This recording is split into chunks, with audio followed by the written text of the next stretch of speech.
हमको सारे साबुत मसाले चाहिए। मैं आपको क्वांटिटी बताती हूँ, आप ध्यान से सुन लीजिए, लिख लीजिए, लिख लीजिए। लेट्स स्टार्ट विथ साबुत धनिया। ये हमने 3 बड़े चम्मच यानी कि 3 टेबल स्पून लिया है। सौंफ 1.5 टेबल स्पून।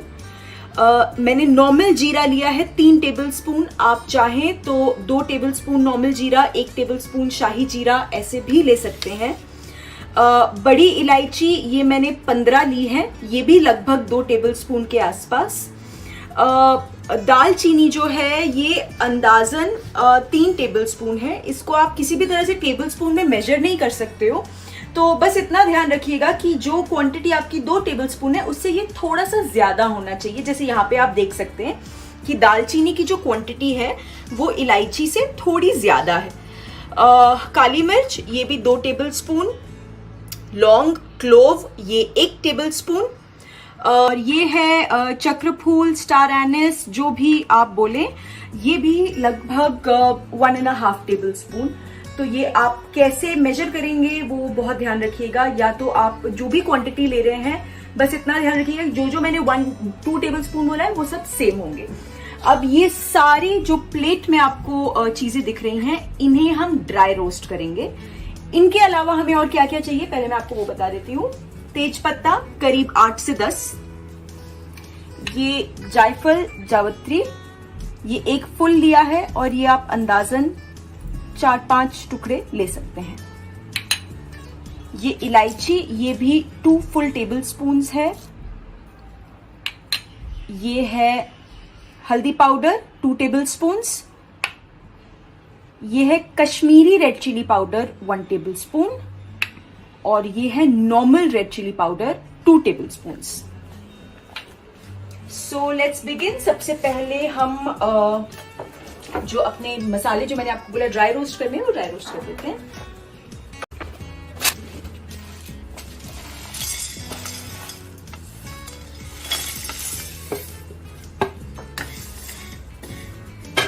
ये शुरुआत में आप मीडियम हीट पे रख सकते हैं, लेकिन फिर लो हीट पे कर दीजिएगा, वरना हमें गरम मसाले जलाने नहीं है, अच्छे से भूनना है। कम से कम 8 से 10 मिनट, जब तक इनकी अच्छी खुशबू आ जाएगी, लेकिन प्लीज सिम पे, मतलब लो फ्लेम पे। तो ये करीबन मैंने 6 to 7 मिनट्स रोस्ट किया है और ये अच्छी तरह से ड्राई रोस्ट हो गया है। अब मैंने फ्लेम ऑफ कर दी है। तब तक ये जो है जावित्री, जायफल, ये हम लोग अलग से ग्राइंड कर लेंगे। आप चाहें तो जो इलायची है वो आप ऐसे भी इसमें डाल सकते हो जब हम लास्ट में मिक्स करेंगे, लेकिन मुझे इसमें छील के डालना और थोड़ा सा ग्राइंड करना ज्यादा अच्छा लगता है, ताकि कुछ भी मुंह में ना आए। तो ये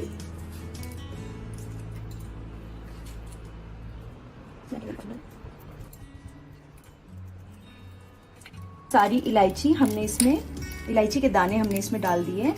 अब मैं सिर्फ इनको पहले अच्छे से ग्राइंड कर लूंगा, क्योंकि जावित्री, जायफल को पीसने में बहुत वक्त लगता है, बहुत सख्त होते हैं और उन्हें भूनने की ऑब्वियसली की जरूरत नहीं है, इसीलिए हम इनको अलग से करते हैं।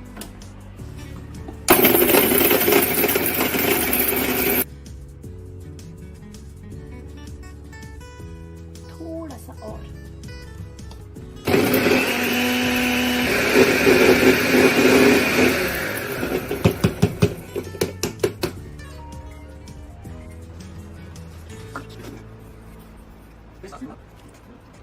ये एकदम अच्छे से ग्राइंड हो गया। इसको साइड में रख देते हैं।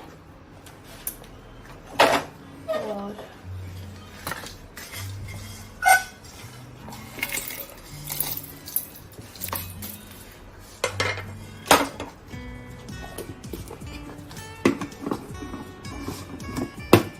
ये मेरा सेकेंड बैच है। ये जब हल्का सा हो गया है, जस्ट बिफोर मैं खत्म करने वाली हूँ पूरा मसाला, उससे पहले मैं तेज पत्ता जो है वो हल्का सा तोड़ के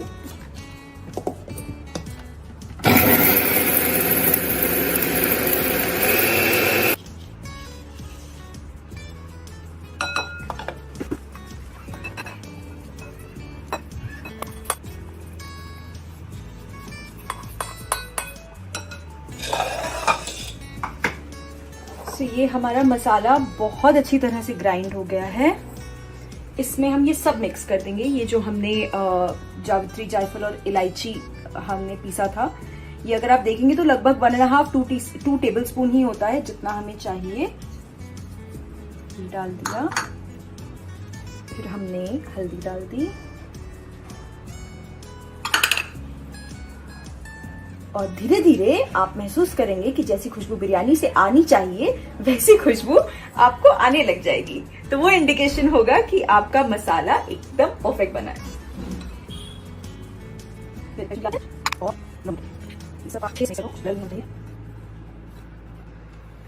एंड इट्स रेडी। सो कुछ लोग बिरयानी मसाला में ही नमक मिक्स करके उसे रेडी करते हैं। मैं नहीं करती। ये आप मुझे कमेंट्स में बताइए, मैं जानना चाहूंगी कि क्या बिरयानी मसाला में नमक मिक्स करके रखना बेटर होता है, लेकिन उसके बाद हम बिरयानी में नमक डालें ना डालें। तो चलिए ये आप मुझे एजुकेट कीजिए कमेंट्स में मुझे बता के, बिकॉज आई एम श्योर बहुत सारे लोग हैं जो बहुत ही अमेजिंग लाजवाब बिरयानी बनाते हैं। हमने तो अभी बनाना सिर्फ शुरू किया है। तो ये इजी सी रेसिपी बिरयानी की, और अब आपके पास बिरयानी मसाला की रेसिपी है। सो गेट कुकिंग।